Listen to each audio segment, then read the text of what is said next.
ये RPSC RPSC first grade economics का paper है, जो कि अभी 30 जून 2025 को हुआ है। ठीक है, जून में एग्जाम हुआ था।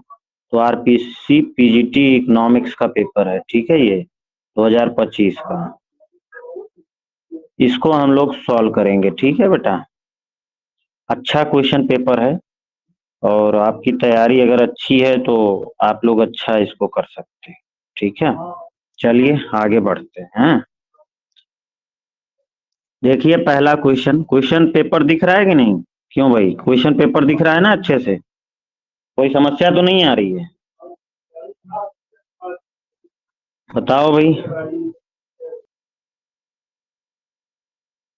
हम्म, ठीक।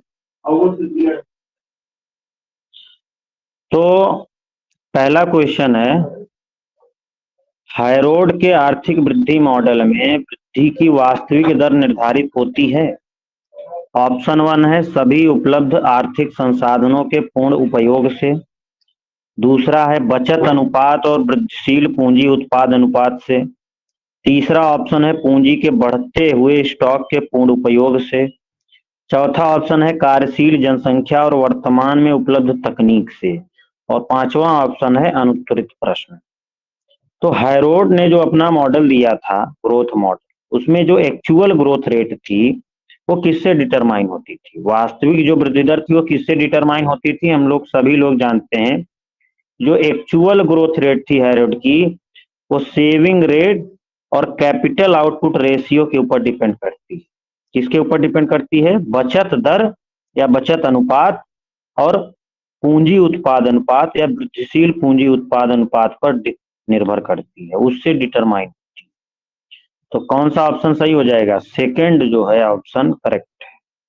बचत अनुपात और वृद्धिशील पूंजी अनुपात से जो है सोलो के वृद्धि मॉडल में वास्तविक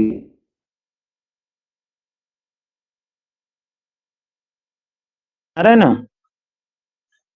तो इसका करेक्ट आंसर क्या हो गया? 2।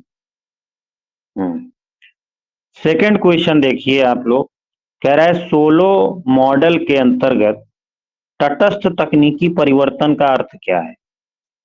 Under the Solow model neutral technical change means. Solo के मॉडल में तकनीकी जो तटस्थ तकनीकी परिवर्तन है उसका अर्थ क्या है?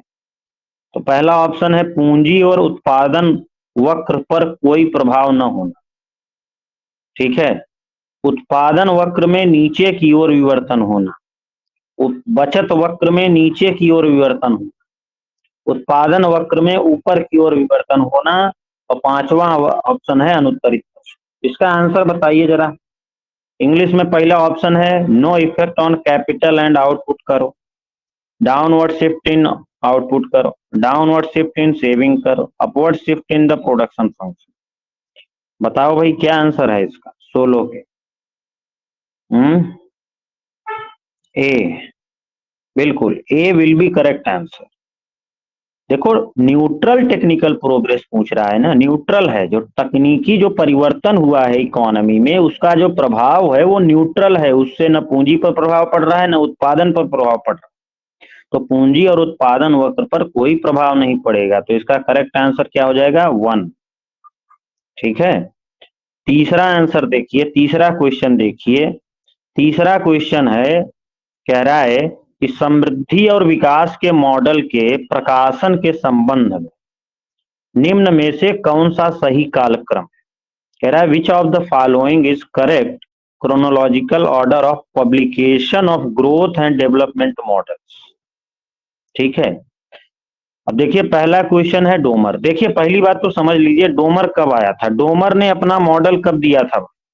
बताइए आप लोग, डोमर ने अपना मॉडल कब दिया था? पता है आप लोगों को डोमर ने अपना मॉडल कब दिया था? एनीवन? 1946 में। कब दिया था? 1946 में। और लुइस ने कब अपना मॉडल दिया था भाई? लुइस ने अपना मॉडल कब दिया? 1954 में। ठीक है। सोलो ने कब दिया अपना मॉडल? सोलो ने 1956 में अपना मॉडल दिया। और वहीं काल्डर का मॉडल कब आया? क्यों भाई, काल्डर का मॉडल कब आया? 1957। तो Domar Lewis Solow Kaldor, Domar Lewis Solow Kaldor, इसका करेक्ट आंसर क्या हो जाएगा? 4। क्रोनोलॉजी क्या है इसकी कि डोमर का 1946 में मॉडल आया, लेविस का मॉडल 1954 में आया, सोलो का मॉडल 1956 में आया, काल्डर का मॉडल जो है 1957 में आया था। ठीक है। और 1956 में एक और मॉडल आया था रॉबिन्सन का, इसे जॉन रॉबिन्सन का, जो गोल्डन एज मॉडल है वो रॉबिन्सन ने 1956 में ही दिया था। ठीक है। तो क्रोनोलॉजी इसकी करेक्ट क्या हो जाएगी? 4 ऑप्शन। चलिए चौथा क्वेश्चन देखिए। चौथा क्वेश्चन है कि प्रतिगमन रेखा के संदर्भ में क्वेश्चन है। कह रहा है विचार कीजिए निम्न कथन, यानी consider the following statements regarding the regression line, regarding the regression line. पहला ऑप्शन है, पहला स्टेटमेंट है regression line of y on x, y on x gives the most probable values of y for given value of x। देखो पहला option कह रहा है कि x पर y की प्रतिगमन रेखा, यानी y on x की बात कर रहा है। y on x में y क्या है? आश्रित चर है। y क्या होता है? आश्रित चर। और x क्या होता है? स्वतंत्र चर। y on x में या x पर y की प्रतिगमन रेखा में क्या होता है? y जो है आश्रित चर होता है। y आश्रित है किसके ऊपर? x के। यानी x की डिफरेंट वैल्यूज पे, x की अलग अलग वैल्यूज पे y का मान निर्धारित हो।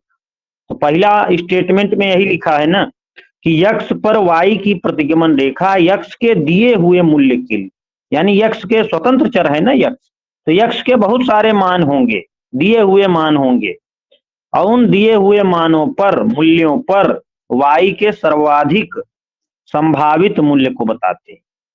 ठीक है। तो x मान लीजिए 2 होगा, तो ऑन एन एवरेज औसत रूप से y का मान क्या होगा? ये y ऑन x प्रतिगमन रेखा बतलाती। तो पहला स्टेटमेंट तो सही है। ठीक है। अब आइए दूसरा स्टेटमेंट देखते हैं। कह रहा है y ऑन x की प्रतिगमन रेखा y के लिए दिए हुए मूल्यों के लिए x के सर्वाधिक संभावित मूल्यों को बताती है। यानी दूसरा स्टेटमेंट है कि regression line of x on y।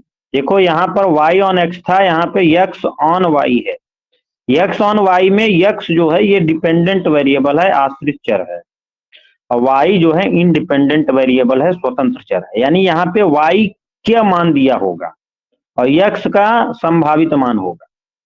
तो देखो यही दिया हुआ है ना कि y के दिए हुए मूल्य के लिए x के सर्वाधिक संभावित मूल्यों को बताती है। तो यानी ये दोनों स्टेटमेंट सही हैं, यानी बोथ विल बी करेक्ट। तो चौथा ऑप्शन करेक्ट है इसका। समझ में आया कि नहीं भाई? आसान क्वेश्चन है, ये सब मैंने आप लोगों को पढ़ाया हुआ है। स्टैट्स की क्लास में प्रतिगमन आप लोग पढ़िए, सारा कुछ पढ़ाया हुआ, कोई ऐसा क्वेश्चन नहीं है जो बाहर से आया हो। ठीक है ना? काजोल समझ में आ रहा है? अवधेश, कृपानंद? इसका आंसर तो हूबहू एकदम क्लियर ही दिख रहा था, लेकिन पता नहीं कौन लगाया अनुत्तरित। अरे कोई होगा, जिसका पेपर है वैसी के ये टिक होंगे। चलिए आगे बढ़ते हैं हम लोग। पांचवा क्वेश्चन देखिए। पांचवा क्वेश्चन अच्छा है, ये भी पढ़ा हुआ है सब। पांचवा क्वेश्चन देखिए कि कह रहा है जब दो चरों के मध्य पूर्ण धनात्मक या पूर्ण ऋणात्मक सहसंबंध है तो प्रतिगमन रेखा हो। यानी क्वेश्चन है कि when there is either perfect positive और perfect negative correlation between the two variables, then the regression line will be. Regression line क्या होगी भाई? जब पूर्ण धनात्मक या पूर्ण ऋणात्मक होगा सिस्टम तो क्या होगा? पहला ऑप्शन है मूल बिंदु से प्रारंभ होती है, दो सीधी रेखाएं होंगी, केवल एक रेखा, केवल दो रेखाएं, एक दूसरे के समानांतर रेखाएं, अनुत्तरित प्रश्न। तो जब कोरिलेशन हो, वो परफेक्ट हो, तो केवल एक रिग्रेशन लाइन बनती है भाई, दोनों मर्ज हो जाती हैं, कॉन्साइड कर जाती हैं, इसलिए प्रतिगमन रेखा कितनी बनेगी, ओनली वन रिग्रेशन। दूसरा आंसर करेक्ट हो जाएगा, ओनली वन। ठीक है, छठवां क्वेश्चन देखिए, कह रहा है कि निम्न में से कौन से कारक लुईस मॉडल में आर्थिक विकास की प्रक्रिया को रोक सकते हैं। यानी कह रहा है कि which of the following factors can stop the process of economic growth in Lewis model. Lewis model में कौन से कारक ऐसे हैं जिनसे विकास यानी डेवलपमेंट की प्रक्रिया रुक जाती है। तो पहला स्टेटमेंट है जीवन निर्वाह। अब देखो सवाल ये उठता है कि लुईस ने क्या, कैसे आर्थिक विकास होता है, इकोनॉमी डेवलपमेंट करती है, कैसे करती। तो लुईस का मानना था कि जो इकोनॉमिक डेवलपमेंट है वो कहीं ना कहीं जो जीवन निर्वाह क्षेत्र है वहां पे जो स्थित पॉपुलेशन है, जनसंख्या है, उससे होती है। अगर जीवन निर्वाह क्षेत्र में पॉपुलेशन ज्यादा है तो उस पॉपुलेशन को हम ले आएंगे पूंजीवादी क्षेत्र में, मॉडर्न सेक्टर में, और उससे जो है डेवलपमेंट होगा, ये लुईस का कहना था। तो आइए उन्हीं स्टेटमेंट्स को, उन्हीं को ध्यान में रखते हुए स्टेटमेंट्स देखते हैं। तो पहला स्टेटमेंट है जीवन निर्वाह क्षेत्र में जनसंख्या में कमी। अब भाई अगर जीवन निर्वाह क्षेत्र में जनसंख्या की कमी हो जाएगी तो विकास रुक जाएगा ना। अब भाई जनसंख्या की कमी हो गई जीवन निर्वाह क्षेत्र में, सबसिस्टेंस सेक्टर में, तो भाई जनसंख्या मॉडर्न सेक्टर में नहीं जा पाएगी ना, और वहां पे डेवलपमेंट जो है इकोनॉमी का रुक जाएगा। तो पहला स्टेटमेंट तो सही है, यानी decline of population in subsistence sector ये जो है ग्रोथ को रोक सकता है, पहला। दूसरा स्टेटमेंट देखिए, व्यापार की शर्तों का पूंजीगत क्षेत्र के विपक्ष में हो जाना। देखो लुईस के मॉडल में व्यापार की शर्तों का कोई उल्लेख नहीं, तो दूसरा स्टेटमेंट एकदम गलत। लुईस के मॉडल में भाई, ग्रोथ मॉडल में व्यापार की शर्तों का क्या मतलब, कोई मतलब नहीं, और उन्होंने न इसको बतलाया है। तो terms of trade, terms against capitalist sector, ये गलत स्टेट। दूसरा, तीसरा स्टेटमेंट देखिए, जीवन निर्वाह क्षेत्र में मजदूरी की दर का बढ़ना। अगर ये बताइए भाई, मजदूर जीवन निर्वाह क्षेत्र से, सबसिस्टेंस सेक्टर से मॉडर्न सेक्टर में पॉपुलेशन क्यों जा रही थी, लुईस ने क्यों इसको हाईलाइट किया, क्योंकि जो सबसिस्टेंस सेक्टर था उसमें मजदूरी कम थी। अब भाई मॉडर्न सेक्टर में आप ज्यादा वेजेस दोगे, मजदूरी दोगे, तभी तो सबसिस्टेंस जीवन निर्वाह क्षेत्र का आदमी वहां जाएगा और काम करेगा। अब भाई जब जीवन निर्वाह क्षेत्र में ही मजदूरी अधिक हो गई तो वहां मॉडर्न सेक्टर में आदमी जाएगा ही नहीं काम करने, जाएगा नहीं तो इकोनॉमिक डेवलपमेंट तो होगा नहीं। तो थर्ड फैक्टर भी ऐसा है जिससे इकोनॉमी की ग्रोथ रुक जाती है, विकास रुक जाता है, क्योंकि जीवन निर्वाह क्षेत्र में ही मजदूरी बढ़ गई। और लुईस ने कहा था कि डेवलपमेंट जो है मॉडर्न सेक्टर से होता है, इकोनॉमी जीवन निर्वाह क्षेत्र से नहीं होता, इसलिए इसमें मजदूरी का बढ़ना कहीं न कहीं इकोनॉमी के विकास को रोक सकता है, प्रक्रिया को रोक सकता है, इसलिए तीसरा स्टेटमेंट भी सही है। चलिए चौथा पढ़िए। चौथा है पूंजीपति अतिरेक और पूंजी संचयन की दर का कम होना, यानी decline in capitalist surplus and rate of capital accumulation.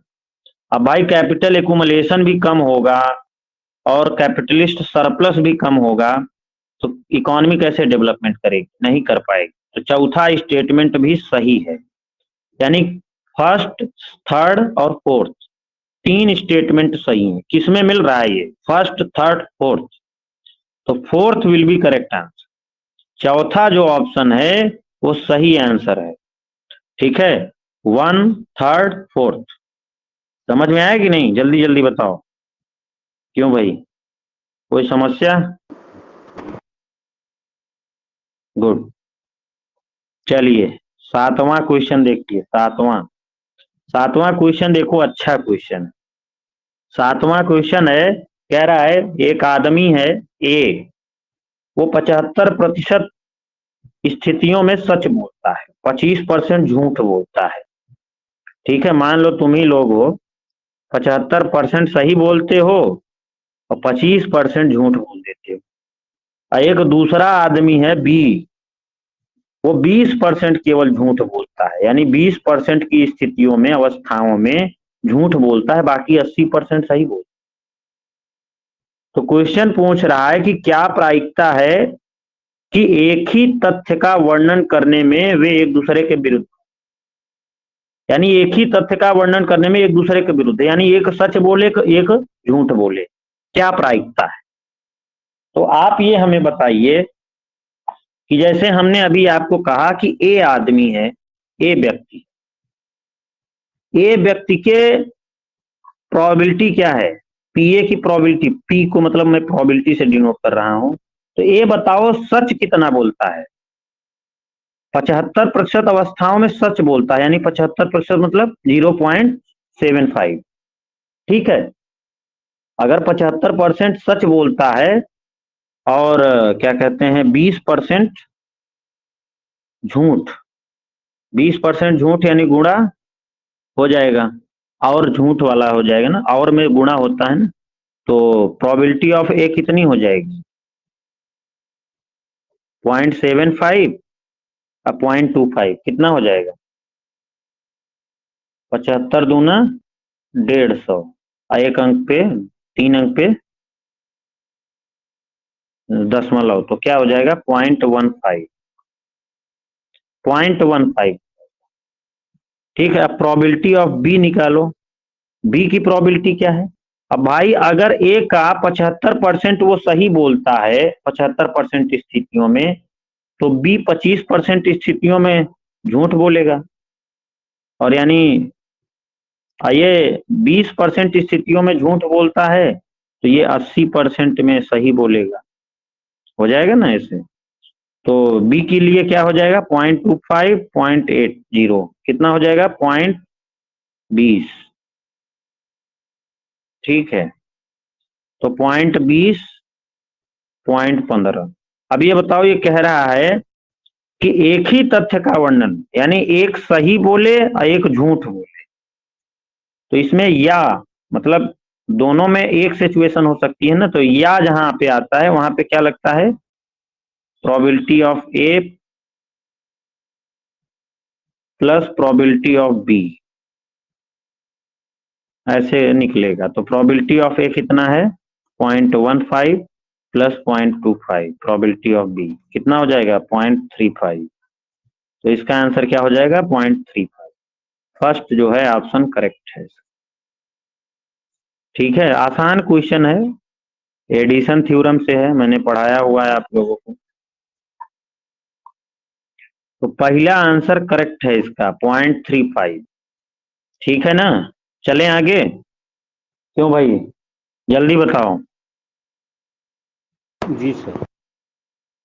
हाँ चलो, 8th क्वेश्चन देखो। 8 कह रहा है type 1 error is defined as, जो टाइप 1 एरर है उसको परिभाषित कैसे किया जा सकता है। पहला ऑप्शन है accept null hypothesis when it is false, दूसरा है reject null hypothesis when it is false, तीसरा ऑप्शन है reject null hypothesis when it is true, चौथा ऑप्शन है accept null hypothesis when it is true, और पांचवा option है question not attempted. तो पहला ऑप्शन हिंदी में क्या बोलेंगे इसको कि शून्य परिकल्पना को स्वीकार करना जबकि वो असत्य हो, दूसरा है शून्य परिकल्पना को अस्वीकृत कर देना जबकि वह गलत हो, तीसरा है शून्य परिकल्पना को अस्वीकृत कर देना जबकि वो सही हो, और चौथा ऑप्शन है शून्य परिकल्पना को स्वीकार करना जबकि वह सत्य हो। देखो, जो टाइप 1 एरर होती है उसकी डेफिनेशन क्या है, किसी भी सही चीज को गलत कर देना, किसी भी सही चीज को गलत कर देना ये टाइप 1 एरर, और किसी भी गलत चीज को एक्सेप्ट कर लेना, स्वीकार कर लेना, ये क्या है टाइप 2 एरर है। ठीक है ना, मान लीजिए कोई सही चीज है, आपने उसको नकार दिया। मान लीजिए आपके यार दोस्त हैं, आपके लिए दवा ले आए, आपकी तबीयत खराब थी, तो आपको बोले कि दवा खा लो सही हो जाओगे, तो उसने कहा दवा हम नहीं खाएंगे। ठीक है, उसने बोला गलत दवा ले आए और उसकी मृत्यु हो गई। ठीक है, तो अब क्या करोगे? भाई उसने, आपने तो सही चीज ले आई, सही दवा जो उसको इलाज इलाज के लिए सही साबित होती, और उसने उसको खाने से मना कर दिया। तो सही चीज को उसने नकार दिया, स्वीकार नहीं किया। तो इस तरह के त्रुटि को, इस तरह की गलती को क्या बोलते हैं? Type 1 error. तो ऑप्शन कौन सा सही हो जाएगा? Reject null hypothesis when it is true, यानी शून्य परिकल्पना को अस्वीकार कर देना जबकि वह सत्य हो। तो इसका आंसर क्या हो जाएगा? थर्ड। क्या हो जाएगा? थर्ड। तो third will be correct answer. Kripanand ने देखो सही आंसर बताया, वेरी गुड। 9th क्वेश्चन देखो, 9th क्वेश्चन है, कह रहा है निम्न में से कौन सी यादृच्छिक प्रतिचयन की विधि के अंतर्गत नहीं आता, यानी which among the following is not considered as a random sampling method. Random sampling method मैंने आपको बताया है, पढ़ाया हुआ है आप लोगों को, कि रैंडम सैंपलिंग मेथड में कौन कौन से मेथड आते हैं? Systematic sampling method, stratified random sampling method, random sampling method और क्लस्टर मेथड। ये सब किस में आते हैं? Random sampling method. कौन सा इसका मेथड नहीं है पूछ रहा है? तो पहला तो सिस्टमेटिक वाला तो आ जाएगा सही। डेलिबरेट सैंपलिंग मेथड भी सही है। लॉटरी, रैंडम सैंपलिंग मेथड के ही ये प्रकार हैं, डेलिबरेट, लॉटरी, ये दोनों सही हो जाएंगे। ये जो ट्रिपलेट मेथड है, ये जो है रैंडम सैंपलिंग मेथड का पार्ट नहीं है। तो ट्रिपलेट विधि जो है करेक्ट आंसर हो जाएगा, क्योंकि पूछा है कौन सा नहीं है ना, तो कौन सा नहीं है? ट्रिपलेट मेथड जो है रैंडम सैंपलिंग मेथड का मेथड नहीं है। तो करेक्ट आंसर क्या हो जाएगा? 4। करेक्ट आंसर क्या हो जाएगा? 4। 10वां क्वेश्चन देखिए, 10वां क्वेश्चन पढ़िए। कह रहा है which of the following statements correctly describe the process of privatisation, यानी निम्न में से कौन सा कथन निजीकरण की प्रक्रिया का सही वर्णन करता है? हाल ही में देखिए गवर्नमेंट निजीकरण कर दी, सरकार जो है सार्वजनिक क्षेत्र की कंपनियों का निजीकरण कर दी। निजीकरण का मतलब क्या होता है? पहला ऑप्शन है सरकारी क्षेत्र की, यानी सार्वजनिक क्षेत्र की इकाइयों में निजी कर्मचारियों को लगाना इन प्रक्रिया में शामिल है। नहीं, ये गलत, ये निजीकरण की परिभाषा नहीं, गलत। दूसरा ऑप्शन है निजीकरण की प्रक्रिया में एक कंपनी का अंतरण अलाभकारी संगठन के रूप में करना होता है, बिल्कुल गलत। निजीकरण की प्रक्रिया में एक कंपनी का अंतरण अलाभकारी संगठन के रूप में करना होता है, ये डेफिनेशन नहीं है निजीकरण। तीसरा ऑप्शन है अन्य कंपनी को ठेके पर सेवाएं देना इस प्रक्रिया में शामिल है। नहीं, ठेका पे निजीकरण से कोई संबंध नहीं। चौथा ऑप्शन है कुछ सार्वजनिक क्षेत्र के उपक्रमों को निजी क्षेत्र को बेचना इस प्रक्रिया में शामिल है, ये एकदम करेक्ट सही है। अभी देखो हाल ही में सरकार ने बहुत सारी कंपनियों का निजीकरण किया है, डिसइन्वेस्टमेंट किया है, विनिवेश किया है। ठीक है, यानी सरकारी जो कंपनियां हैं उसका शेयर सरकार ने बेचा है। ठीक है, 2, 4, 10% बेच दिया है कि भैया तुम रखो और हमें उसके बदले पैसा दो, इसी को बोलते हैं निजीकरण। ये जो प्रक्रिया है वो निजीकरण के अंतर्गत आती है। तो चौथा ऑप्शन जो है करेक्ट आंसर है इसका, यानी this process involve selling of a few public sector units to the private sector, यानी प्राइवेट सेक्टर को पब्लिक सेक्टर की कुछ इकाइयों का हिस्सा बेच देना सरकार के द्वारा, वही क्या कहलाता है? प्राइवेटाइजेशन या निजीकरण। समझ में आया कि नहीं? क्यों भाई, क्लियर है? कोई समस्या? चलो आगे क्वेश्चन बढ़ते हैं। 11 नंबर क्वेश्चन देखो। क्वेश्चन कह रहा है भारत में वित्तीय क्षेत्र के सुधारों के लिए 1991 में निम्न में से कौन सी समिति की स्थापना की गई? क्वेश्चन कह रहा है which of the following committee was setup in the 1991 for financial sector reforms in India. वित्तीय क्षेत्र के सुधारों के लिए भारत में 1991 में एक कमेटी गठित की गई थी। उस कमेटी का नाम था नरसिम्हम कमेटी सेकंड, वो नरसिम्हम कमेटी फर्स्ट। देखो नरसिम्हम में दो कमेटी दी थी, एक 1991 में आई थी 1991 में, और एक कमेटी उनकी आई थी 1998 में 1998 में। तो नरसिम्हम कमेटी जो 1991 में आई थी उसका संबंध फाइनेंशियल रिफॉर्म से था, ठीक है, वित्तीय सुधारों से था। लेकिन जो नरसिम्हम कमेटी सेकंड थी वो बैंकिंग रिफॉर्म से थी, बैंकिंग सुधारों से था। तो इसका आंसर क्या हो जाएगा? 2। करेक्ट आंसर क्या हो जाएगा? 2, नरसिम्हम कमेटी फर्स्ट। चलिए 12 नंबर क्वेश्चन देखो। 12 नंबर कह रहा है निम्न में से कौन सा नीतिगत उपाय वैश्वीकरण का भाग नहीं, यानी which of the following policy measure is not a part of globalisation. वैश्वीकरण का कौन सा नीतिगत उपाय नहीं है भाई? पहला ऑप्शन है भारतीय अर्थव्यवस्था को विदेशी पूंजी के लिए खोलना, ये वैश्वीकरण का पार्ट है, लेकिन पूछ रहा है कौन सा नहीं है, तो पहला तो है। दूसरा विनिमय दर समायोजन और रुपए की परिवर्तनीयता, ये भी वैश्वीकरण का पार्ट है। 1991 में मनमोहन सिंह ने देखो भारतीय अर्थव्यवस्था का वैश्वीकरण किया, खोल दिया था। 1991 के पहले आप लोग देखिए कि भारतीय अर्थव्यवस्था बहुत संकीर्ण थी, बाहर से ज्यादा आयात निर्यात नहीं होता था हमारा, क्योंकि हमारे यहाँ बीओपी क्राइसिस आ गई, विदेशी मुद्रा थी ही नहीं इतना कि हम लोग आयात निर्यात करें, और वैसा भारत ज्यादा आयात निर्यात नहीं करता था। तो 1991 के बाद मनमोहन सिंह वित्त मंत्री थे 1991 की सरकार में, तो उन्होंने ही जो है ये नियम कानून बनाया कि भैया आप वैश्वीकरण करो, वैश्वीकरण नहीं करोगे तो बिक जाओगे, स्थितियां बहुत दुर्लभ हो जाएंगी देश के लिए। तो उन्होंने वैश्वीकरण, और वैश्वीकरण में उन्होंने पूंजी परिवर्तनीयता ले आई, रुपए का जो है परिवर्तनीयता कन्वर्टिबिलिटी ले आई, विनिमय दर समायोजन का कार्यक्रम ले आया, ठीक है। तो दूसरा भी सही है, वैश्वीकरण का पार्ट है। तीसरा आयात उदारीकरण, आयात उदारीकरण भी वैश्वीकरण का पार्ट है। भाई आयात अगर आप उदार नहीं लगाओगे, उदार का मतलब प्रशुल्क न लगाओ, ठीक है, टैरिफ न लगाओ, आयात एकदम फ्रीली आए आपके यहाँ, तो जो देश आपको आयात कर रहा है यानी आपको माल दे रहा है, वस्तुएं दे रहा है, तो उसके लिए अच्छा है, महंगा नहीं पड़ेगा उसको, ठीक है। तो आयात उदारीकरण भी वैश्वीकरण का पार्ट है। तो पहला दूसरा तो भाग है वैश्वीकरण के, लेकिन चौथा देखो नहीं। सार्वजनिक क्षेत्र के उद्यमों का विनिवेश यानी disinvestment of public sector enterprises, this is the not part of the globalisation, ये जो है निजीकरण का पार्ट है, ग्लोबलाइजेशन वैश्वीकरण का पार्ट नहीं है। तो चौथा ऑप्शन जो है करेक्ट आंसर हो जाएगा। समझ में आया कि नहीं? जल्दी जल्दी बताओ।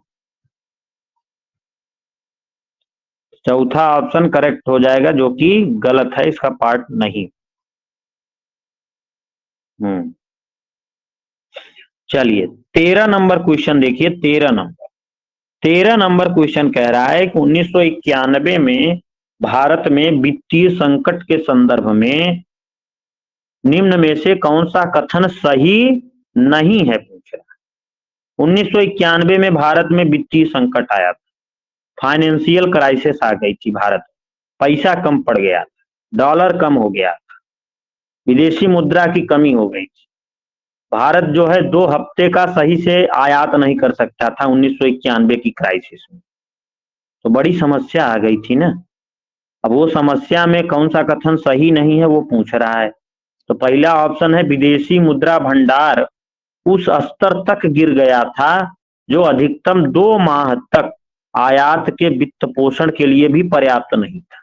तो ये तो स्टेटमेंट सही है, लेकिन गलत पूछा है, तो ये तो सही, यानी foreign exchange reserve decline to a level that was not adequate to finance imports for more than 2 weeks. 2 सप्ताह से भी कम का आयात हम लोग नहीं कर सकते थे, इतना हमारे पास डॉलर या विदेशी मुद्रा था 1991। दूसरा ऑप्शन था सरकार विदेशों से उधारी का पुनर्भुगतान करने में समर्थ नहीं थी। बिल्कुल। अब भाई विदेशों से आप कोई सामान मंगाओगे तो उनको पेमेंट रुपया में नहीं होता, पेमेंट किस में होता है? डॉलर में, विदेशी मुद्रा में पेमेंट करना पड़ता है। अब 1991 में विदेशी मुद्रा कम हो गई थी तो भाई पुनर्भुगतान करने में समस्या होगी ना, समर्थ कैसे हो जाओगे? नहीं हो पाओ। तो दूसरा स्टेटमेंट भी सही है, लेकिन हमें क्या ढूंढना है? गलत वाला। दूसरा भी सही है। तीसरा वाला आ जाओ, आवश्यक वस्तुओं की बढ़ती कीमत से संकट बढ़ गया। अब भाई भारत में संकट आ गया था, वित्तीय संकट, पैसा नहीं था, विदेशी डॉलर नहीं था, बाहर से बहुत सारी चीजें, भाई भारत बहुत सारी चीजें बाहर से मंगाता है और अपने यहाँ उन सभी चीजों का यूज करके अपने यहाँ उत्पादन करता है। अब अपने यहाँ उत्पादन भी तो कमी होने लगी, आवश्यक वस्तुओं का भाई जब उत्पादन नहीं होगा, सप्लाई कम हो जाएगी, डिमांड बनी हुई है तो कीमतें क्या हो जाती हैं? बढ़ जाती, इन्फ्लेशन आ जाता है, मुद्रास्फीति आ जाती है। तो तीसरा स्टेटमेंट भी सही है, लेकिन हमें क्या ढूंढना है? गलत वाला। तो चौथा अपने आप गलत हो जाएगा। अगर ऊपर के तीन सही हैं तो चौथा गलत। लाओ चौथा भी पढ़ लेते हैं। भारत विश्व बैंक और IMF की शर्तों से सहमत नहीं था। अरे भैया सहमत नहीं होता तो फिर 1991 की क्राइसिस कैसे दूर होती भारत से? तो भारत जो है विश्व बैंक और IMF की शर्तों से सहमत था 1991 में वित्तीय संकट के दौरान, और वहां लिखा है सहमत नहीं था, ये गलत है। तो यही स्टेटमेंट गलत है, तो यही आंसर हो जाएगा। समझ में आया? क्यों भाई, क्लियर है? बताओ जल्दी। जी सर। 14 नंबर क्वेश्चन देखो, 14 क्वेश्चन। निम्न में से कौन सा कथन सार्वजनिक वस्तुओं के संदर्भ में सही नहीं है? यहां भी सही नहीं है पूछ रहा है। तो पहला ऑप्शन है निशुल्क सवारी की समस्या समूह के आकार में बढ़ोतरी होने से कम हो जाती है। ऐसा है क्या? है सार्वजनिक वस्तुओं में मैंने आपको बताया है दो तीन एक समस्या आती है, फ्री राइडिंग की समस्या। भाई सार्वजनिक सरकार के द्वारा जो प्रदत्त वस्तुएं हैं, हर आदमी चाहता है हमें फ्री में मिले। अब फ्री में मिलता है तो भेड़ बकरी की तरह टूट पड़ते हैं। ठीक है, तो पहला ऑप्शन कौन सा सही नहीं है पूछ रहा है ना, तो पहले ही सही नहीं। निशुल्क सवारी की समस्या समूह के आकार में बढ़ोतरी होने से कम हो जाती है। भैया जनसंख्या अगर बढ़ गई तो निशुल्क सवारी क्या नहीं करेंगे? सार्वजनिक वस्तुओं की लोग करेंगे ना। तो ये स्टेटमेंट गलत है, तो यही ऑप्शन करेक्ट है, बाकी के तीन सही होंगे।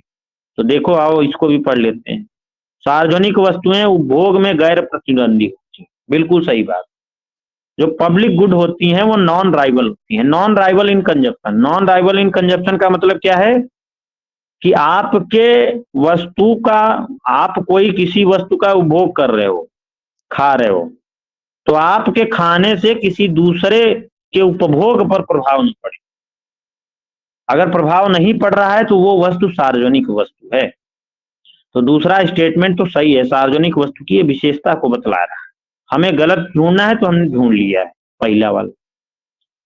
तीसरा ऑप्शन है सार्वजनिक वस्तुएं उपभोग में गैर अपवर्जी होती है। अपवर्जी का मतलब आप अगर सार्वजनिक वस्तु का उपयोग कर रहे हो, तो आप अगर यूज कर रहे हो, उसका उपयोग कर रहे हो, तो किसी आदमी को यूज करने से मना नहीं कर सकते हो आप, क्योंकि आपकी वो संपत्ति नहीं है। वो संपत्ति किसकी है? सरकार की। तो सरकार की संपत्ति को आप अगर यूज कर रहे हो तो आप दूसरे को मना नहीं कर सकते हो, यानी बहिष्कृत नहीं कर सकते हो। तो गैर अपवर्जी भी सार्वजनिक वस्तुएं होती हैं, यानी नॉन एक्सक्लूसिव होती। तो तीसरा स्टेटमेंट भी सही है, लेकिन हमें क्या ढूंढना था? गलत। गलत वाला कौन है? पहला। चौथा ऑप्शन है सार्वजनिक वस्तुओं में निशुल्क सवारी की समस्या होती है। बिल्कुल, सरकार कोई वस्तु पब्लिक गुड या सार्वजनिक वस्तु देती है तो उसमें हर आदमी क्या कर सकता है? फ्री राइड करना चाहता है, निशुल्क सवारी उसका करना चाहता है, तो ये एक समस्या है। तो चौथा ऑप्शन भी सही है। तो 2, 3, 4 सही है, गलत कौन सा है? केवल 1। तो केवल 1 जो है करेक्ट है। समझ में आया? क्यों भाई, क्लियर है? चलें आगे? हाँ बेटा, जी सर। Good, very good. चलो 15 नंबर क्वेश्चन देखो, 15 नंबर देखो, 15 नंबर क्वेश्चन बहुत अच्छा क्वेश्चन कह रहा है, वस्तुओं और सेवाओं पर जो कर प्रणाली में जो आगत कर क्रेडिट की व्यवस्था का प्रभाव होता है, कह रहा है what is the effect of allowing input tax credit. Input tax credit ITC की सुविधा गुड्स एंड सर्विस टैक्स में आई थी। आईटीसी की सुविधा से क्या हुआ भारतीय कर प्रणाली में, भारतीय कर प्रणाली में आईटीसी आने से, यानी जो जीएसटी आया भारत की अर्थव्यवस्था में, जीएसटी के प्रभाव, जीएसटी के थ्रू आईटीसी आया, आगत कर क्रेडिट व्यवस्था आई, आगत कर क्रेडिट व्यवस्था आई। और आगत कर क्रेडिट व्यवस्था से कर प्रणाली में क्या सुधार हुआ, उसके बारे में ये क्वेश्चन है। तो पहला ऑप्शन है, इससे सरकार के कर राजस्व में वृद्धि होती है, it increases government tax revenue. दूसरा स्टेटमेंट है, इससे दोहरे कराधान से बचने की सहायता मिलती है, it help avoid double taxation. तीसरा ऑप्शन है, इससे कर अपवंचन को रोकने में सहायता मिलती है, it helps avoid tax evasion. चौथा ऑप्शन है, इससे कर व्यवस्था प्रगतिशील हो जाती है, यानी it creates progressive tax system. तो कौन सा ऑप्शन सही हो जाएगा? जो इनपुट टैक्स क्रेडिट है, इससे जो है डबल टैक्सेशन की समस्या दूर हो जाती है। जो आगत कर क्रेडिट व्यवस्था है, इससे क्या होता है, दोहरे कराधान से बचा जा सकता है, उसकी सहायता में ये हेल्प करता है आईटीसी। नहीं तो आदमी हर स्टेज पर, जैसे जब जीएसटी नहीं था उसके पहले हर स्टेज पर टैक्स लगता था, लेकिन अब हर स्टेज पर टैक्स नहीं लगता, दोहरे कराधान से मुक्ति पा गई है जब से जीएसटी आई है। क्यों? क्योंकि आईसीटी का नियम लागू हो गया है। कभी खाली समय मिलेगा तो मैं आप लोगों को आईटीसी समझाऊंगा एग्जाम्पल के थ्रू, बहुत इंटरेस्टिंग है आईटीसी, आगत कर क्रेडिट की व्यवस्था। हर स्टेज पर इसके थ्रू टैक्स नहीं लगता, आईटीसी के द्वारा फाइनल टैक्स लगता है, फाइनल स्थान पर टैक्स लगता है। ठीक है, तो इससे दोहरे कराधान से बचने की सहायता मिलती है। तो टू स्टेटमेंट, दो ऑप्शन जो है करेक्ट। समझ में आया ना? क्यों भाई, क्लियर है? बताओ।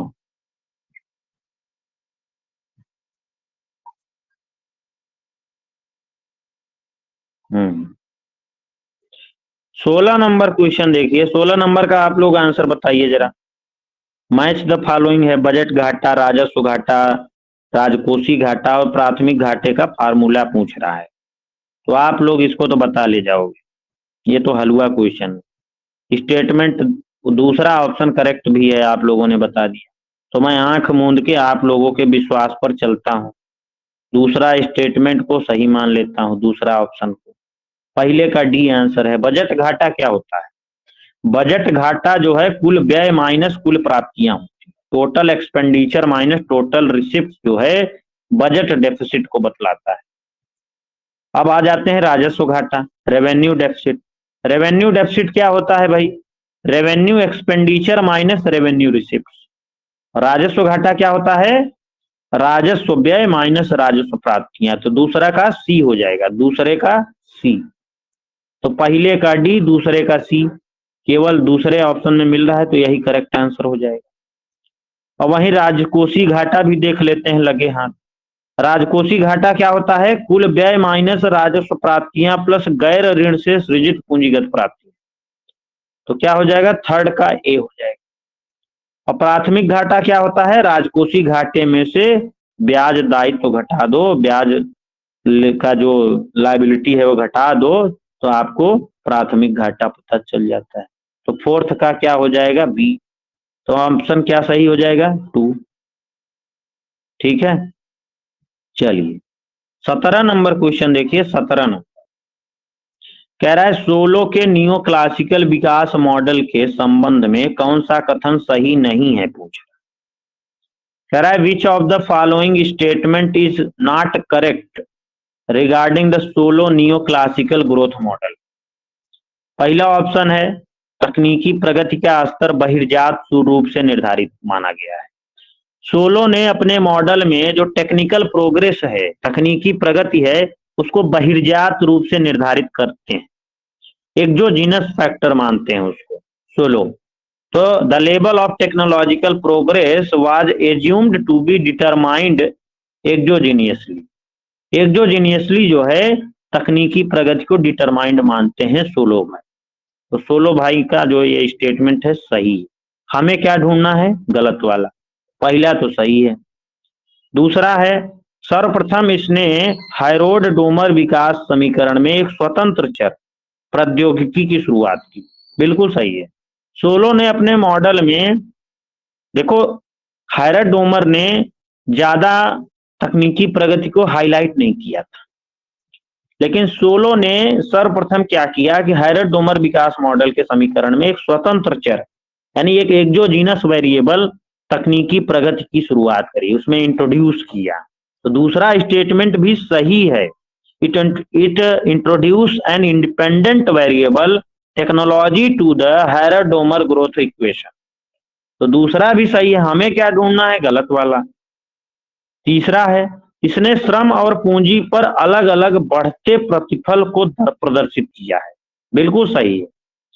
जो हायर्ड हैं ये exhibit increasing returns to labour and capital separately, यानी श्रम और पूंजी को अलग अलग बढ़ते पैमाने में एक्सप्लेन किया है सोलो ने, लेकिन संयुक्त रूप से एक्सप्लेन नहीं किया है।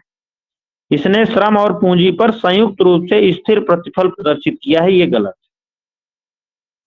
तो चौथा ऑप्शन गलत है, यही ऑप्शन करेक्ट हो जाएगा। और थर्ड सही है, सेपरेटली जो है बढ़ते प्रतिफल मिलते हैं। ठीक है ना? क्यों भाई, क्लियर है?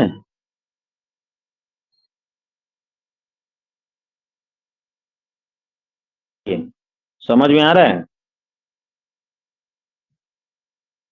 तो चौथा ऑप्शन करेक्ट हो जाएगा। चलिए 18 नंबर क्वेश्चन देखिए। 18 नंबर भी क्वेश्चन अच्छा है। कह रहा है निम्न में से कौन सी हैक्सर-ओहलिन सिद्धांत की मान्यता नहीं? कह रहा है which of the following is not an assumption of Heckscher Ohlin theory. Heckscher Ohlin model की कौन सी मान्यता नहीं है भाई? आप लोग आंसर बताइए इसका, जल्दी जल्दी बताओ भाई, फटाफट जल्दी जल्दी बताओ। क्या है आंसर 18 का? है भाई 18 का आंसर क्या होगा? कृपानंद, काजोल, रूपम, बताओ भाई। अवधेश,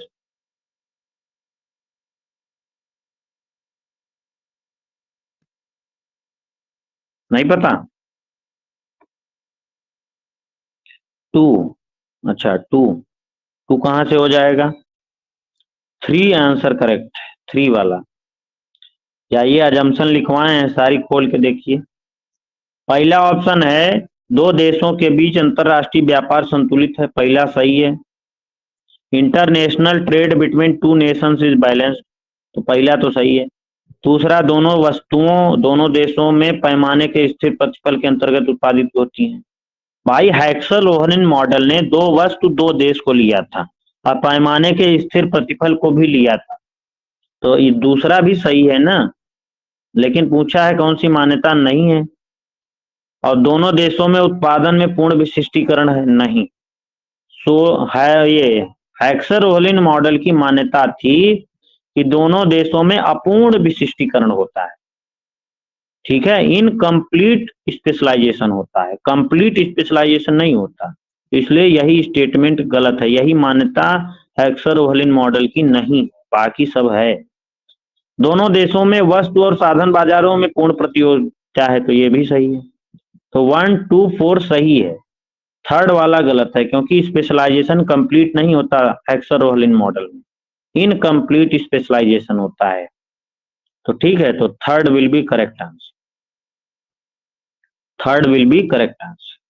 चलिए 19 नंबर क्वेश्चन आ जाइए। 19 नंबर कह रहा है साधन कीमत समानीकरण सिद्धांत के संबंध में निम्न कथनों पर विचार कीजिए। Consider the following statements regarding the factor price equalisation theorem. तो पहला स्टेटमेंट है निरपेक्ष साधन कीमतों में समानता का तात्पर्य है कि स्वतंत्र अंतर्राष्ट्रीय व्यापार दोनों देशों में समान प्रकार के श्रम के लिए वास्तविक मजदूरी को भी समान बनाए देते हैं। बिल्कुल सही है, पहला स्टेटमेंट सही है। दूसरा, निरपेक्ष साधन कीमतों में समानता का तात्पर्य है कि स्वतंत्र अंतर्राष्ट्रीय व्यापार दोनों देशों में समान प्रकार की पूंजी के लिए वास्तविक ब्याज दरों में। देखो साधन कीमत समानीकरण में क्या होता है कि जो मजदूरी होती है और जो ब्याज दर होता है व्यापार के बाद दोनों इक्वल हो जाते हैं, समान हो जाते हैं। तो दोनों स्टेटमेंट सही है। यानी पहला स्टेटमेंट क्या था, equalisation of the absolute prices means that free international trade also equalise the real wage for the same type of labour in the two nation. तो पहले सही बा, उधर वेज वाला इक्वल हो जाता है। तो दोनों स्टेटमेंट सही हैं, तो A B both are correct answer. क्यों भाई, समझ में आ रहा है? जल्दी जल्दी बताओ हैं।